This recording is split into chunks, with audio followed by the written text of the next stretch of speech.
capítulo de número 26 de Gênesis, irmão.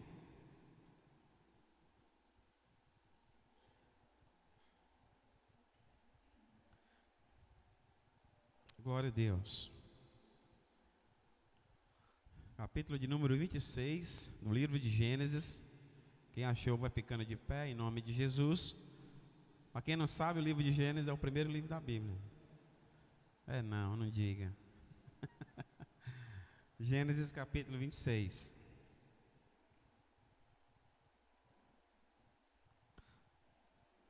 Diz assim a palavra de Deus. Todos encontraram, amém? Sobrevindo fome à terra, além da primeira ávida dos dias de Abraão, foi Isaque a Gerar, a avistar-se com Abimeleque, rei dos filisteus.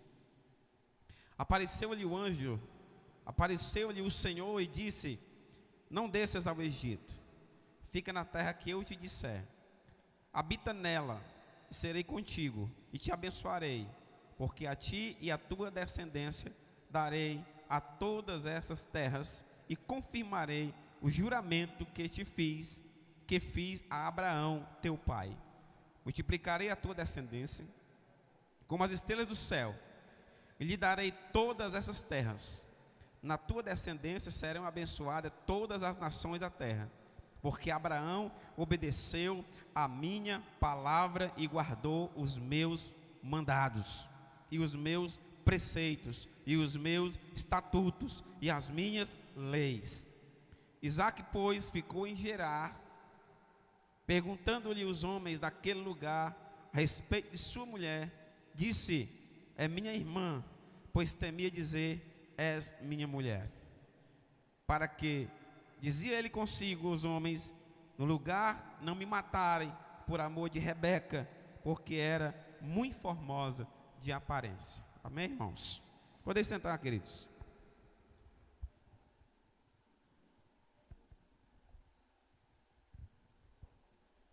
Nós iremos aqui falar um pouco desse tema de família. Pela sua honrosa graça que Deus tem nos dado, o pastor Heber disse que o tema seria sabedoria. E em todo o âmbito de nossas vidas, nós precisamos ter sabedoria em tudo. Em todas as coisas, devemos ser sábios, devemos ter sabedoria.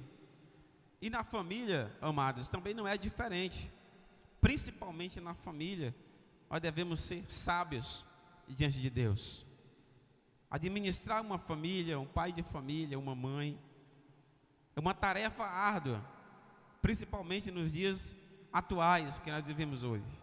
Educar filhos com o sistema hoje que nós enfrentamos, que muitas vezes o errado tem sido certo e o certo tem sido errado.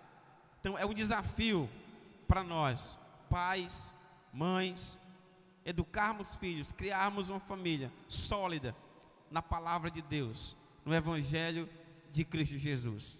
Então enfrentamos várias adversidades, mas Deus, pela sua infinita graça, nos concede sabedoria ao seu povo, a mim, a você, para lidarmos com tais situações, até mesmo as situações mais adversas, até mesmo situações críticas, até mesmo em momentos de crise. Estamos vivendo hoje momentos de crise no nosso país, na nossa família, na sociedade. Estamos passando uma crise muito grande. Mas eu digo para os irmãos, trago uma boa notícia, é que no meio dessa crise, o nosso Deus ainda nos ensina a sermos fiéis a Ele, segundo a sua palavra. Não é a crise que vai me afastar de Cristo, não é a crise que vai me fazer baixar a guarda, não, ao contrário, muitas vezes a crise vem para nos ensinar e para provar aquilo que realmente somos diante de Deus, que somos cristãos em Cristo Jesus. A crise muitas vezes chega e adentra e bate na sua porta, muitas vezes, mas Deus é tão maravilhoso que nos prepara para tais crises.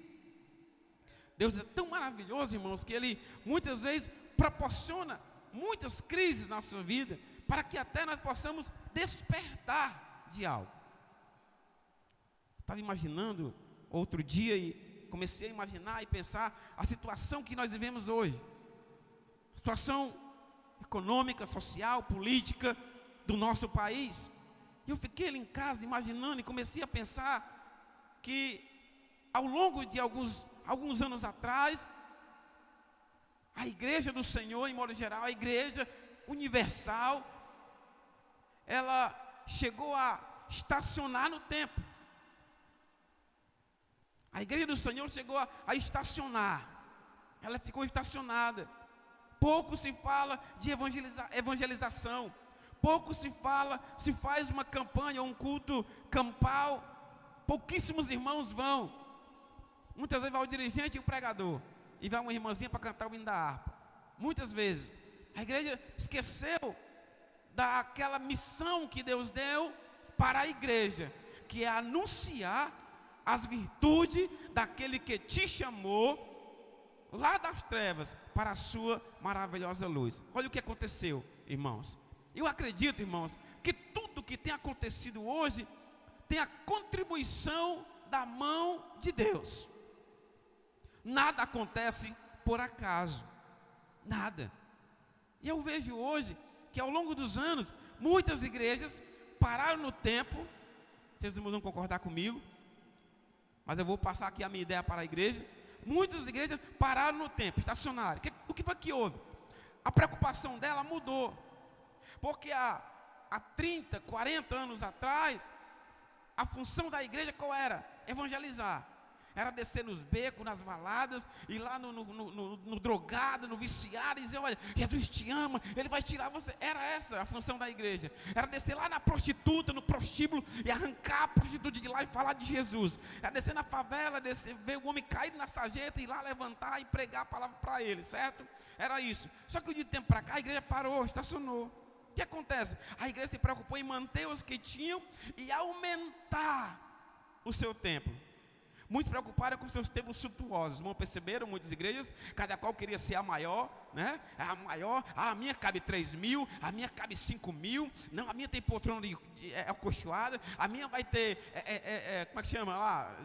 Ar-condicionado, a minha vai ter tudo, a minha vai ter 2 telão grandes, que é para os irmãos não caber, vai ter 3 cultos, um culto 9, outro culto 3. Então se preocuparam só com isso, irmãos. Aí alguns, a minha igreja é boa. A minha igreja não tem nome mais de igreja, ela é nave. Já viu isso? Irmão, vamos visitar a minha nave. Agora viraram extraterrestres, os crentes. Vamos para Marte. Daqui a pouco vamos fazer uma igreja lá na Lua, em Marte. Então se preocuparam em fazer os seus templos suntuosos. Mas a minha igreja é assim, rapaz. Tu foi na minha igreja? Nossa, o ar-condicionado é top. Tu viu lá? Rapaz, é muito... E meu culto, que é ao vivo na internet, Facebook, Twitter. Vixe, é maravilha. Então a igreja se preocupou tudo com isso. E esqueceu do mundo lá fora. Então o que aconteceu? O inimigo começou a ganhar espaço. O inimigo, olha, a igreja do Senhor está ocupada demais. Ela está ocupada comprando mármore. Ela está ocupada trazendo coisas lá de Israel, pedra do rio Jordão, né? Trazendo coisas de longe para botar nos seus templos suntuosos. E esqueceram lá no mundo lá fora. O que acontece? O inimigo começou a ganhar terreno. A sociedade começou a se corromper. E a igreja não viu. A sociedade se corrompeu tanto que aí levantou-se um monte de coisa. Ideologia de gênero. Começaram a corromper as crianças. O homossexualismo, o movimento LGBT começou a crescer. Tudo começou a crescer. Tudo começou. Aí de repente a igreja começou a acordar agora. A igreja começou a se levantar contra, mas a sociedade, o inimigo já tinha tomado de conta de tudo. E quando a igreja começou a acordar, não digo que seja tarde demais, mas era para nós ter acordado muito antes disso. Aí o cara disse assim: ah, pastor, mas o gigante acordou, mas a igreja continua dormindo.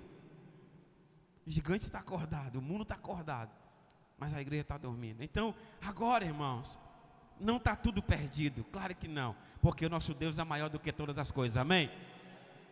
Agora não adianta ir lá e bater de frente e socar o murro na parede e combater e rasgar tudo. Igreja do Senhor, partir para cima, militante, vamos quebrar tudo. Não, também não resolve. O que resolve, sabe o que é? É uma igreja com propósito de oração para que Deus mude a história do nosso país.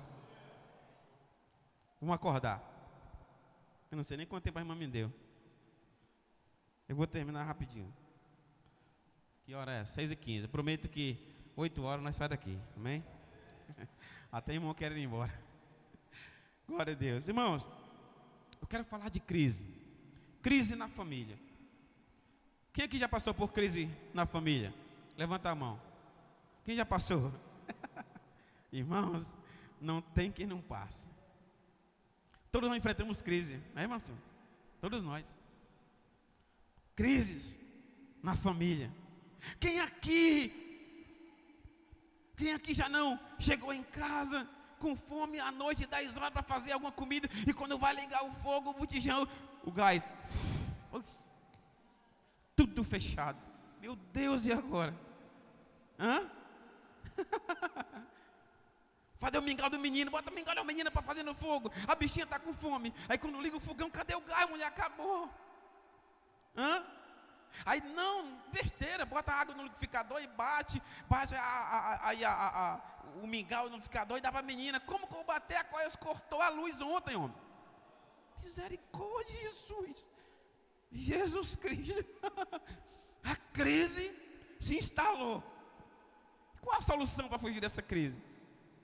É os dois sentar e dizer: a culpa é tua, Herbert, que você não pagou a luz. Eu lhe dei o dinheiro, separei. A culpa é tua que gastou comprando batom, comprando maquiagem. A culpa foi tua que gastou comprando Mary Kay. Aí acabou, o batom caro, mulher. Aí começa um ao outro jogando para o outro: a culpa foi tua, a culpa foi minha.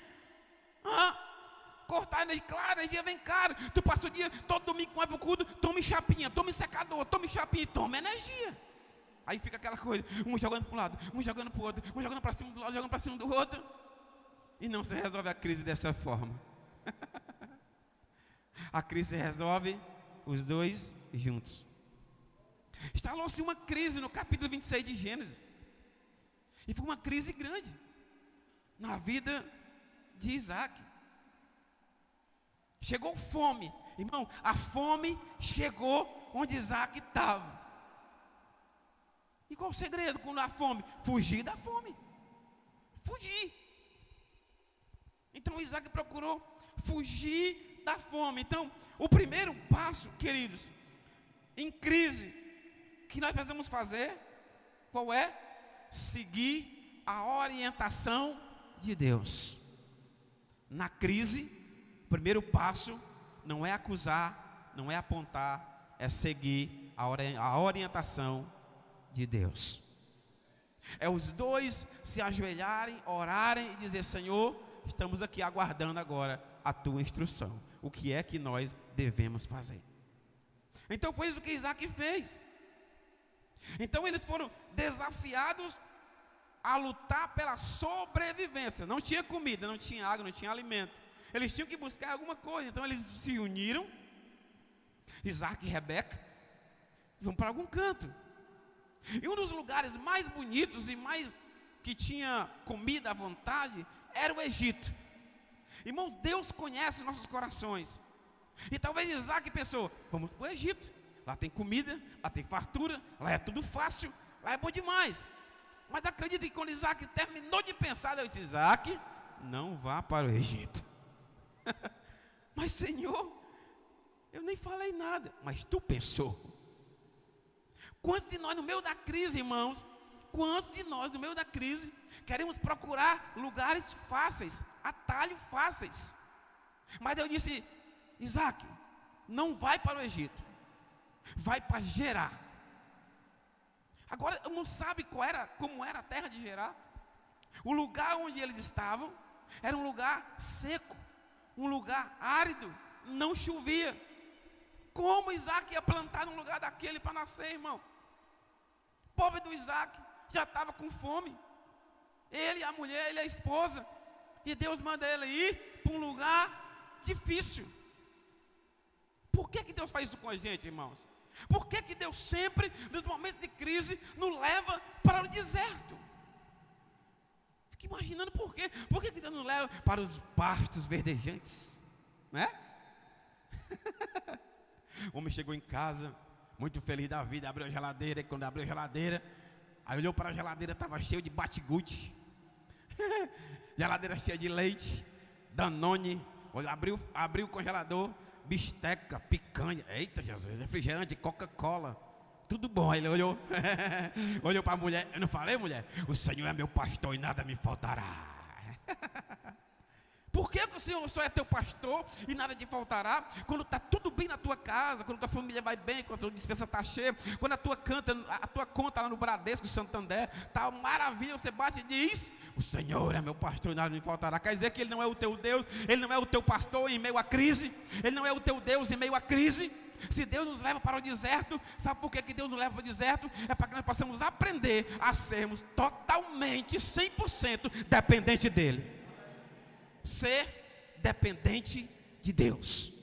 Quando todas as reservas acabam, irmãos, todas as reservas acabou, não tem nada. Aí Deus, vem cá, bichinho. Aí não pensando, agora Deus vai me levar para um lugar bom, né? Deus vai ficar aqui, sem chuva, sem água e no sol. Mas é nesse lugar que Deus faz florescer a vitória nas nossas vidas. No meio da crise, Deus também está. Deus não está só nos momentos bons, mas foi no meio das crises, das lutas, que Deus compareceu e provou que Ele é Deus. Tem até um hino da harpa cristã que diz assim: os mais belos hinos e poesias foram escritos em tribulação. Irmão, na tribulação é muito bom. Deus fala com a gente na tribulação. Deus fala com a gente no pior momento da nossa vida. A tribulação é tão gostoso que quando nós dobramos o joelho, muitas das palavras faltam e as lágrimas descem. Já viram isso? Já passaram por isso? Que nós estamos tão atribulados, a crise está tão grande, meu Deus. Aí quando eu vou correr para o Pai, quando nós nos ajoelhamos para orar, as palavras não saem, mas as lágrimas descem no nosso rosto. E o mais interessante, irmãos, é que nenhuma das nossas lágrimas é perdidas, porque o Senhor recolhe para a sua glória. Isaac fez do mesmo jeito. Isaac foi para Gerar, obedeceu a palavra de Deus. Então no tempo de escassez, no tempo da crise, onde há desemprego, fome, é no tempo que Deus está presente. Ano passado, irmãos, no ano retrasado, eu passei 11 meses desempregado.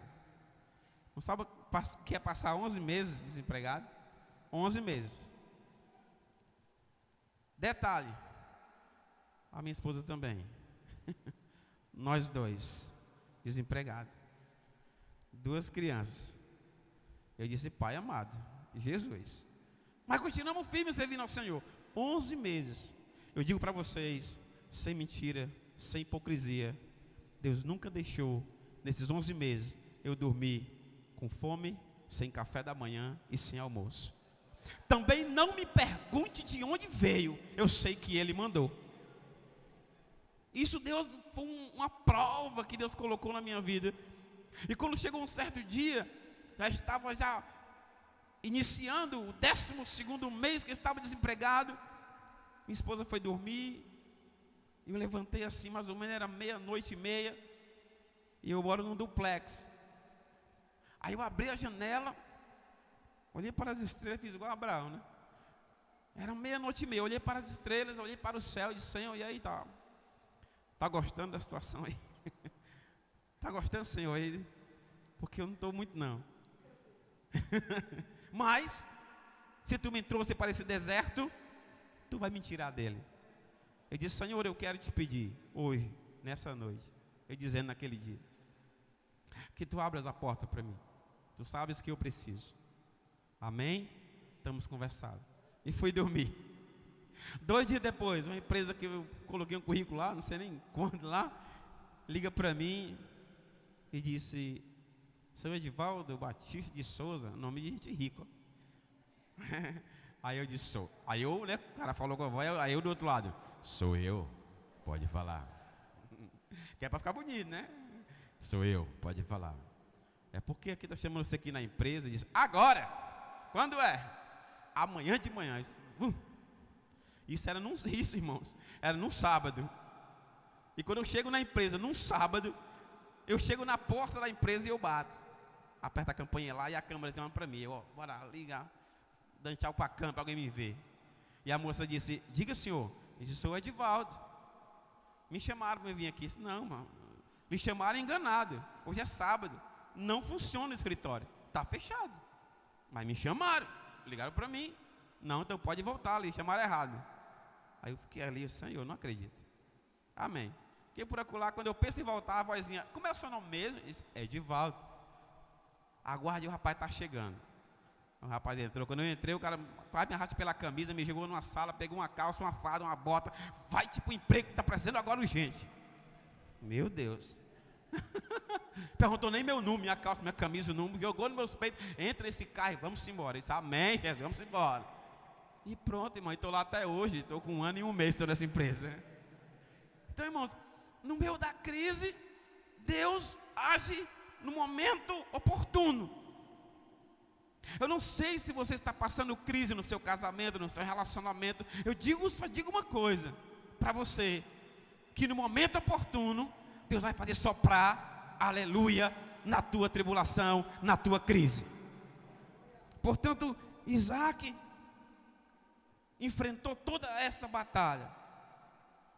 Em segundo lugar, irmãos, que nós aprendemos é que na crise nós não podemos buscar atalho, lugares fáceis, convites fáceis. Não, porque no meio das crises sempre surge um adversário para nos tirar da presença de Deus, para nos tirar do projeto que Deus tem para nós. Vocês lembram quando Cristo estava no deserto? 40 dias lá. Ele estava o quê? 40 dias sem comer nada, estava com fome. Então o diabo chegou e disse: cara, está com fome, transforma a pedra em pão, vai lá, sacia a tua fome. E muitas vezes pode aparecer, irmãos, na tua dificuldade, o inimigo pode chegar e te oferecer coisas fáceis para a sua vida, ganhar dinheiro fácil, para tirar você do projeto de Deus. Mas você pode dizer: não, eu estou aguardando no Senhor Deus. Os irmãos lembram quando Neemias edificava o muro, que Deus disse: olha, vai edifica lá o muro. Neemias começou a trabalhar, trabalhar, o muro foi levantando, foi colocando tijolo, foi levantando. E quando o muro já estava quase levantado, alguns passavam e diziam: olha, pô, levantando o muro, não é? Está pensando que é o quê, Neemias, bichão? Bora chamar ele para nós conversar com ele. E o muro sendo levantado, então mandaram um recado para Neemias, Sanbalat, Tobias e Gesem, disseram: Neemias, quero conversar contigo. E Neemias: não. Mandaram carta para Neemias, né? Abriu a carta: Neemias, queremos conversar contigo baixinho, não te oferecer uma ajuda aí? Neemias: não, já tenho ajuda demais. Chegou um certo ponto que eles disseram, mandaram a terceira carta. Neemias olhou: rapaz, esses caras não estão entendendo que eu não vou, porque eu estou muito ocupado fazendo uma grande obra. Essa aqui, Guaribas, é uma grande obra que Deus levantou nesse lugar, e você é o agente de Deus para dar continuidade a esta obra. Não se embarace com outra coisa, não se embarace com A ou com B, apenas se mantenha no projeto que Deus tem para você. Em terceiro lugar, irmãos, na crise nós precisamos tirar os olhos das circunstâncias. Quem anda aqui pela fé? Quem anda pela fé aqui? Levanta a mão. Eu acredito que todos vocês, porque diz que nós temos que andar pela fé, não pelo que vemos. Então o terceiro ponto na crise é nós não enxergarmos só dificuldade, porque se enxergarmos só dificuldade, nós vamos estacionar, vamos parar, o inimigo ganha terreno. Então no meio da crise, nós não devemos pensar e olhar só para a circunstância, mas pôr os olhos na promessa de Deus. Isaac, no início do capítulo 26, meus irmãos leram, Deus fez uma promessa a Isaac: Isaac, vai para Gerar, fica lá, porque lá eu vou te fazer prosperar. Assim como eu fiz com o teu pai, eu serei contigo. Eu disse que Abraão ia ter filhos, Abraão ia gerar filhos, e ele seria pai de uma grande nação. E eu disse a ele que se ele fosse fiel a mim, eu seria fiel a ele. E assim como eu fui com o teu pai, eu serei contigo. Então foi essa promessa que Isaac segurou. Então quando surgir algo na sua vida, segure a promessa que Deus fez e não saia dela. Em vez de você olhar para a circunstância, para a sua dificuldade que você está passando, olhe para Cristo, olhe para o Senhor. Eu estou passando por essa crise, por esse momento, mas eu sei que a tempestade vai passar, mas cedo ou mais tarde ela vai passar. O salmista diz que o choro pode durar uma noite, mas a alegria vem ao amanhecer. Mas quantos amanhecer deu na sua vida e parece que está do mesmo jeito? Tenha calma, o amanhecer não é seu, o amanhecer é dele, não é teu. Não é o meu amanhecer, é o amanhecer dele. Mas muitas vezes temos essa questão com Deus, nós temos essa briga com Deus de tempo, né? Mas o tempo não é nosso, o tempo é dele. Então, o terceiro ponto é esse: olharmos não só para as circunstâncias, mas olhar para a promessa. Quando você e eu olhamos para as circunstâncias, o que acontece? Nós ficamos o quê? Parados e com medo. Foi o que fez Israel. Israel, diante do Golias, 40 dias o Golias todo dia chegava lá. E aí, Israel, cadê vocês, seus medrosos? E aí, tem homem não, tem macho não aí na frente de vocês? E o pessoal, tudo escondido. Filho de Jessé, os valentão, bonitão, né? Tudo fortão, tudo escondido, tudo bombadão, musculoso, tudo escondido, com medo. E o Golias chegava no outro dia: tem alguém aí, tem algum homem aí valente aí para lutar comigo? E eles se escondendo, escondidos. Aí Deus vai e levanta um moleque, um meninozinho, está repreendido o moleque. O moleque é Moloque. Um meninozinho desse tamanho, bonitinho, lindo, bem magrinho assim. Quando eu olho para o Hades, eu lembro do Davi. O Hades, bonito, igual o pai. Aí Deus levanta o Davi. Aí o Davi bem magrinho, franzino, né? Aí chega lá e Davi vai chegando, o pai, o Jessé diz: Davi, leva uns queijos lá para os teus irmãos que estão na batalha. Para eles que estão lá muitos dias, 40 dias, estão com fome. Levam comida para ele. Davi foi levando os queijinhos lá na jumentinha. E quando Davi foi se aproximando, Davi ouviu os gritos do Golias: ei, tem homem aí não? Cadê os homens daí? E os cabas tudo com as pernas, cabeça entre as pernas com medo. Aí Davi chega no meio, com a jumentinha no meio e diz: que barulho é esse aí? Quem que está gritando? Cala a boca, menino. Quer saber quem está gritando aí, rapaz? Que zoada é essa? Cala a boca, rapaz. Tu quer acabar com a gente aqui? Você é louco? Esse louco o quê? Esse cara está gritando com vocês, já faz mais de 40 dias. Papai disse que vocês saíram de casa com 40 dias. Para que serve essa tua armadura, essa tua espada, essa tua lança? Aí, Abinadab, para que serve isso daí, cara? Eu vou lutar contra esse gigante, eu vou destruir ele. Então levaram o Davizinho até o Saul. O Saul olhou para Davi e disse: rapaz, eu não acredito. É sério mesmo, eu vou lutar contra ele. E Davi foi, irmãos. Davi não olhou para a circunstância. Davi não olhou para quase 3 metros de altura do Golias. Davi não olhou para a sua armadura pesada, a sua lança, a sua espada, as suas botas. Não olhou para a sua armamentária de soldado, porque Golias era um soldado experimentado, nunca havia perdido uma batalha.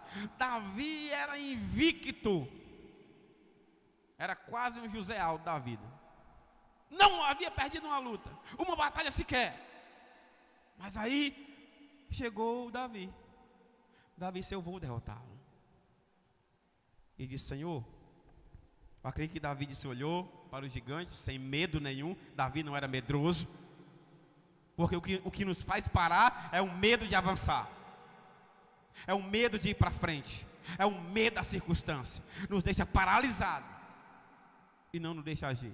Davi foi com a única arma que ele tinha, que era apenas uma funda, uma baladeira na nossa língua, e pegou a sua funda, a arma que ele pastoreava as ovelhas, que ele afugentava os lobos quando vinham pegar a ovelha. Ele botava a pedrinha, afugentava os lobos. Afinal de contas ele era pastor, e pastor é para afugentar os lobos mesmo, para ajudar as ovelhas. E foi, irmãos, e derrotou o gigante. O gigante caiu. O gigante desceu.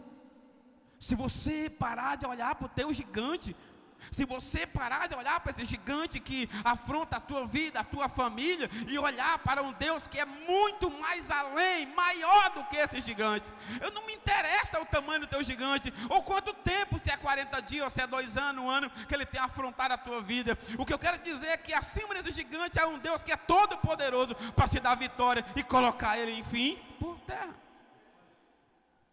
É preciso termos sabedoria para isso. Deus, nesse momento, acalma o coração do pobre Isaac. Isaac vai para uma terra que não tem nada, irmãos. Não floresce nada, não sai nada. Mas sabe o que é que Deus fala para Isaac? Isaac, tem calma, fica calmo. Há momentos nós temos que ficarmos calmos e confiarmos no Senhor, na providência de Deus. Isaac foi para Gerar, e quando Isaac chega lá, Isaac faz uma coisa, irmãos, inusitada. A Bíblia nos fala que Isaac tinha uma esposa chamada, qual é o nome dela? Quem sabe?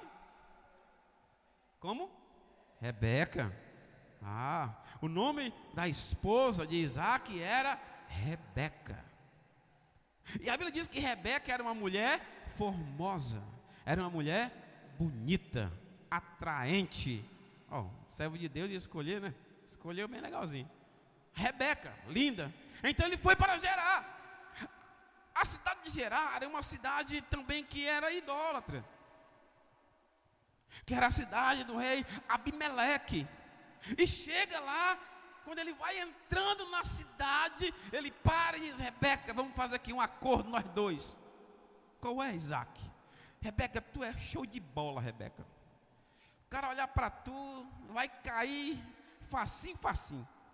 Mas eu fico pensando, Rebeca, é que se eles gostarem de tu, que tu é top de linha, né? Tu é top, Rebequinha. Aí o que acontece? Eu sou teu marido, o que eles vão fazer? Eles vão me matar, Rebeca.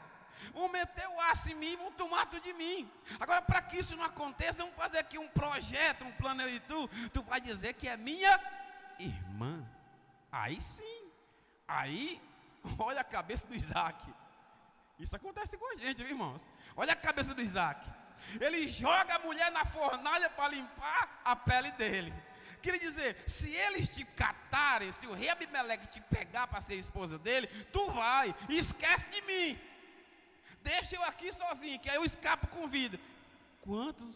Muitas vezes fazemos isso.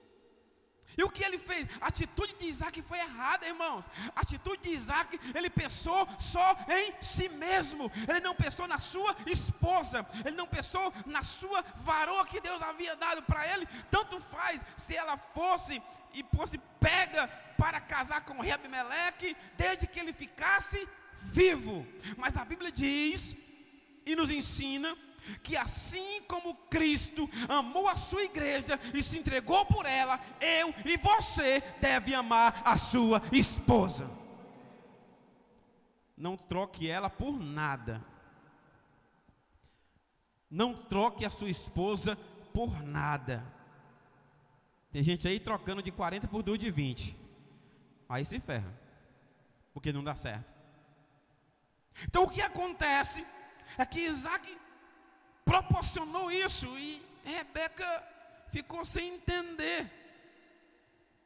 Rebeca ficou sem entender aquilo. Mas como, Isaac? Eu sou tua esposa, Isaac. Eu não vou negar isso, mas eu tenho que fazer, Rebeca, porque eles vão me matar. É a minha vida e a vida dela. Ele esqueceu do principal, da vida da sua esposa. E dentro de um lar, de uma família, não se pode ser individualista. Os dois têm que caminharem juntos. Até porque a Bíblia diz que quando casamos, os dois tornou-se uma só carne. O que é seu é dela e o que é dela é seu. Olha, irmão, a conta com o outro ali, ó. A conta do banco, mulher, que tu tem. Vamos lá dividir. Não existe segredo dentro de uma família. Não existe um casamento com segredos. Não existe. E meio de casais, não, eu tenho meu Facebook, mas eu tenho a senha. Minha mulher não mexe no meu celular. Mulher minha não pega no meu celular. Por quê? Por que não pode? Meu marido não pega porque tem a senha. E ela não pode saber. Não existe. Não há segredo em relacionamentos conjugais. Não é para ter segredo em relacionamentos conjugais. Não pode pegar no celular, não, isso aqui é meu. Não, mas existe a questão da privacidade. Deixou de ter privacidade quando você casou com a sua esposa, porque você tornou um só. Deixou de ter privacidade. O cara está lá, e o celular toca, e o marido está no banheiro, tomando banho. A mensagenzinha. A mulher vai olhar. Pode deixar que eu olhe, deixei depois eu olho. Não pegue não. Por quê? Há segredo entre casais, entre você e a sua esposa? Não há para haver segredos, porque vocês são só carne. Tudo que é seu é dela, e tudo que é dela também é seu. Isaac pensou diferente e pagou um alto preço. Se instalou uma crise na vida de Isaac depois deste momento. Se instalou uma crise no seu casamento depois desse momento. Vocês viram como foi a família de Isaac? O que foi acontecendo na família de Isaac? Rebeca gerou 2 filhos. Como era o nome dos 2 filhos? Quem sabe? E Rebeca? Jacó e Esaú. Os 2 filhos de Isaac. E a crise se instalou na família de Isaac e Rebeca. Porque começou a haver o quê? Preferências. Isaac amava Esaú. Rebeca amava o Jacó. Então começou a haver conflitos dentro de casa. Preferência pelos filhos. Esse aqui é melhor. Esse aqui vai dar pessoa boa. Esse aqui vai ter futuro. Já esse aqui é um jumento batizado. Não pode haver preferências. Isaac e Rebeca pagaram alto preço. Criaram contenda dentro das suas casas, com a sua família, com os seus filhos. Colocaram os seus filhos em divergências. Isaac já pertinho da morte, já velhinho, não conseguia mais enxergar, somente ouvia muito pouco. Chamou Esaú. Esaú era peludão, né? Estilo assim, o Tony Ramos, peludão, parecia um lobisomem, os bração peludo. E era caçador, nato, gostava de caçar. Então chegou o Isaac e disse: Esaú, meu filho, prepare uma caça daquela, vá caçar e traga para mim uma caça, eu quero comer daquela caça lá, gostosa, que só você sabe fazer. O Esaú foi. E a mãe gostava muito do Jacó. E Jacó, meu filho, rapaz, você tem que fazer alguma coisa, que o Esaú vai ganhar preferência aí, você tem que fazer alguma coisa.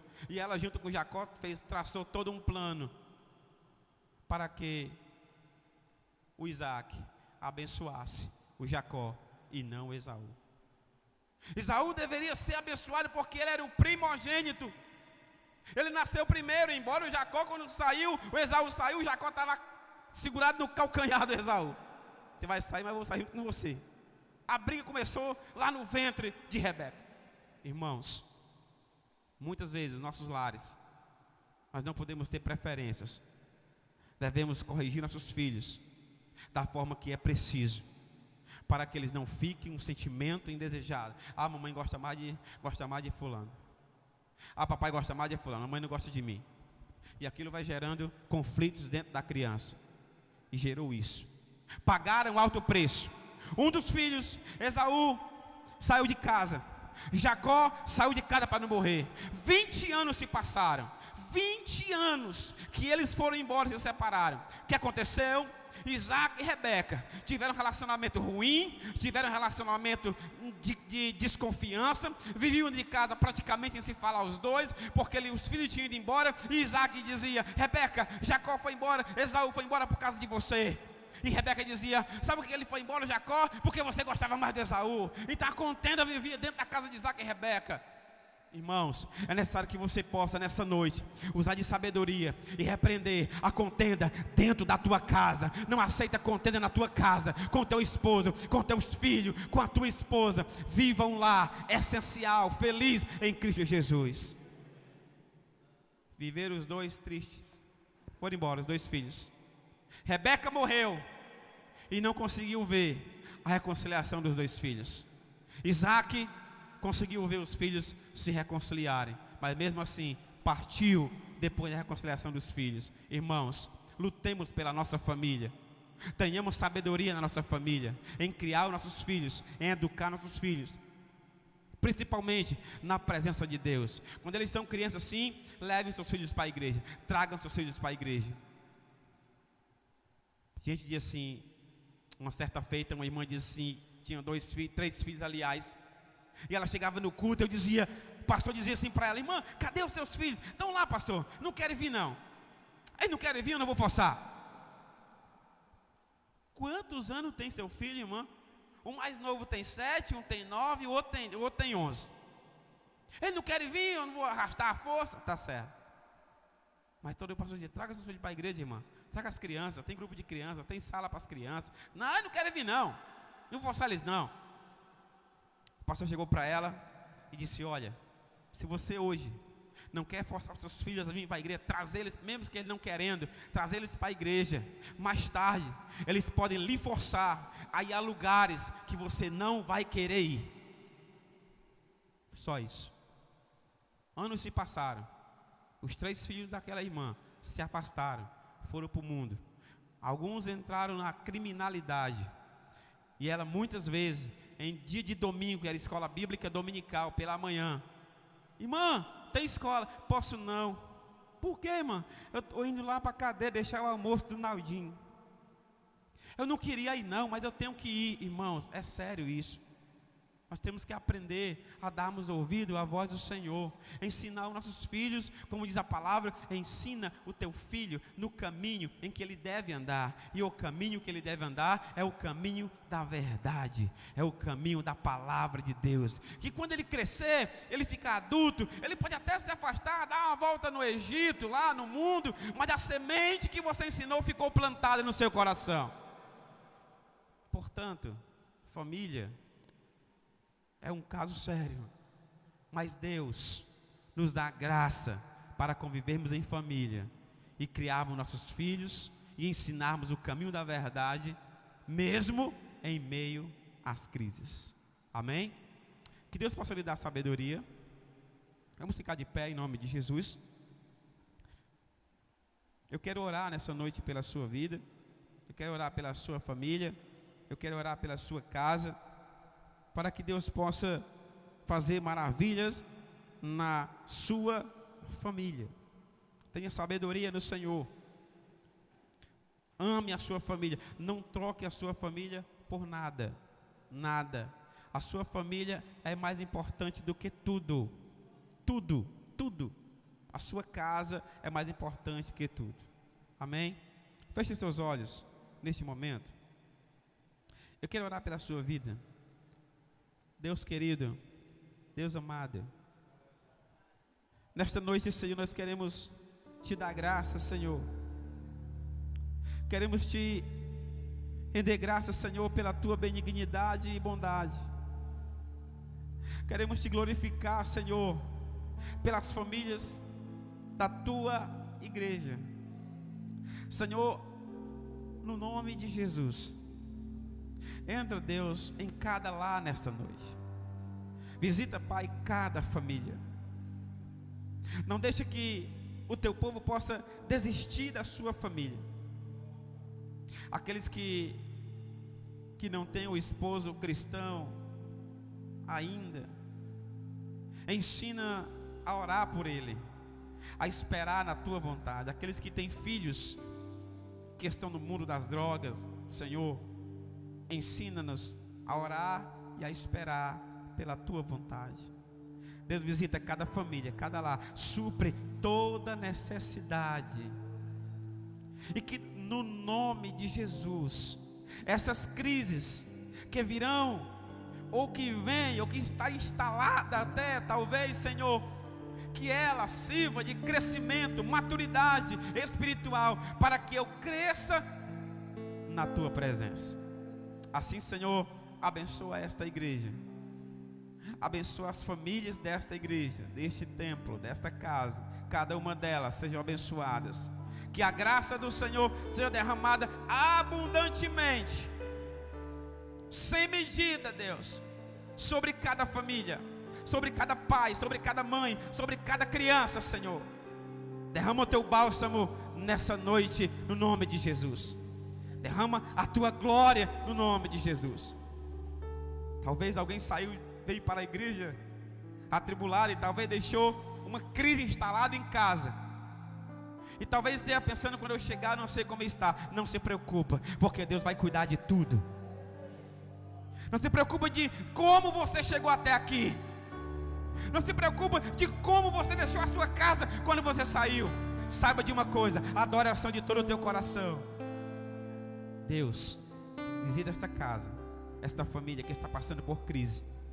Visita esse marido, essa esposa que está passando por crise.